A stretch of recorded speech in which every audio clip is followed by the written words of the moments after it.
प्रिय भक्तों, इस वीडियो में हम गुप्त नवरात्रि के बारे में बात करते हैं। सनातन धर्म के लोगों की नवरात्रि के पर्व से खास आस्था जुड़ी है। आदि शक्ति माँ दुर्गा को समर्पित ये त्यौहार साल में 4 बार मनाया जाता है। हिंदू कैलेंडर के अनुसार चैत्र, शारदीय, माघ और आषाढ़ माह में नवरात्रि का पर्व मनाया जाता है। आषाढ़ और माघ में आने वाली नवरात्रि को गुप्त नवरात्रि या गुप्त नवरात्र के नाम से जाना जाता है।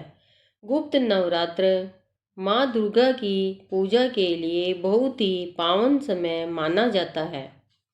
इस दौरान देवी दुर्गा की 10 महाविद्याओं जैसे माँ काली, तारा देवी, त्रिपुर सुंदरी, भुवनेश्वरी, माता छिन्नमस्ता, त्रिपुर भैरवी, माँ धूमावती, माँ बगला मुखी, माता मातंगी और माँ कमला देवी की पूजा की जाती है।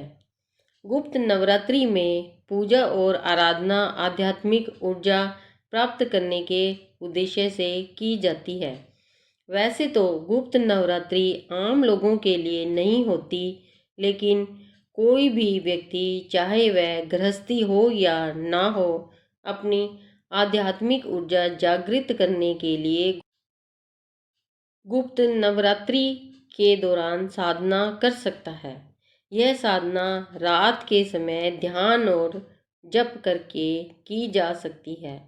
आषाढ़ गुप्त नवरात्रि के 9 दिन माँ दुर्गा के 9 स्वरूपों की सुबह शाम पूजा अर्चना की जाती है।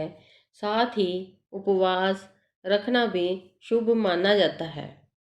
गुप्त नवरात्रि में माँ दुर्गा की गुप्त साधना की जाती है।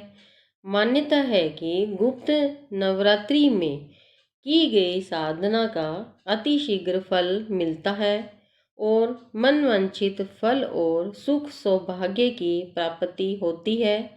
गुप्त नवरात्रि में की गई साधना जन्म कुंडली के समस्त दोषों को दूर करने वाली और धर्म, अर्थ, काम व मोक्ष देने वाली होती है।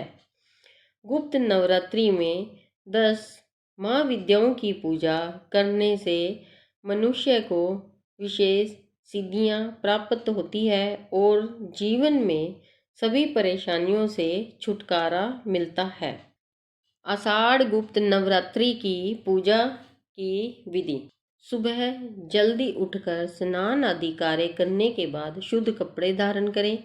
घर के मंदिर में गंगा जल का छिड़काव करें। मंदिर में एक चौकी रखें, उसके ऊपर लाल कपड़ा बिछाएं। देवी दुर्गा की मूर्ति या तस्वीर की स्थापना करें। एक कलश लें, उसमें जल, गंगा जल, पताशे, दूर्वा, साबुत हल्दी की गांठ और साबुत सुपारी डालें। कलश के ऊपर श्रीफल रखें और उस पर मौली लपेटें। कलश की स्थापना करें और उसके चारों ओर आम या अशोक के 11 पत्ते रखें। 9 दिन तक माँ के 9 रूपों और 10 महाविद्याओं की पूजा करें। रोजाना उन्हें जल, फल, रोली, चावल, फूल, लौंग, मिठाई और गूगल अर्पित करें। अखंड दीपक जलाएं। अगर अखंड दीपक नहीं जला सकते तो प्रतिदिन सुबह शाम घी का दीपक जलाएं। इस दौरान माँ दुर्गा को समर्पित मंत्रों का जाप करें। दुर्गा सप्तशती का पाठ करें, आरती करें, सात्विक भोजन करें। जो लोग व्रत रख सकते हैं वे 9 दिन व्रत रखें। नवरात्रि के आखिरी दिन हवन और कन्या पूजन करने के बाद कलश विसर्जन करके पूजा का समापन करें।